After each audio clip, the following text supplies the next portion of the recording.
spend a week with me on my PhD. I started off Monday strong at the gym, can you believe it? It was a really lovely day and I got to have a walk home along the seafront basking in the sun. When I got home, I hung out with my cat a little bit and then settled down for an afternoon of work. I had to do a research and integrity training module, which took me the rest of the day. On Tuesday, I was back at my desk, this time to virtually attend the Queer Heritage and Collections Network Symposium, which was full of fascinating talks about queer heritage projects in the UK.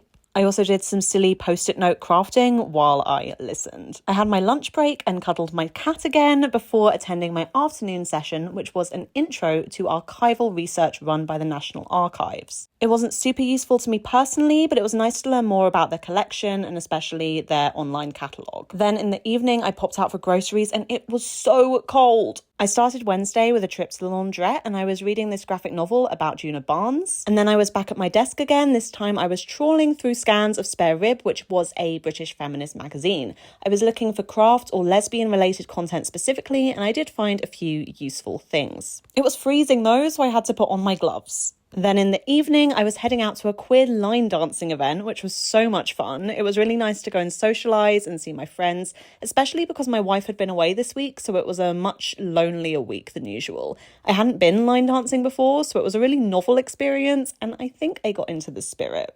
On Thursday, you guessed it, I was sitting back at my desk again. This time I had an online session on making sense of allyship that I had to attend. And then I headed off to a meeting with my supervisors, which I didn't film any of, but was really productive. We mostly discussed approaching my ethics form. Then when I got home, I made myself some dinner and hung out with my cat once again. On Friday, I had to wake up really early to get ready for the Techne Student Conference in London. Techne is my PhD funder. I left the house at 7 and made my way to the station. We got there eventually, and it was a day of fantastic talks and very productive conversations with other students. Then finally that evening, my wife was home and we sat down and watched Dan and Phil.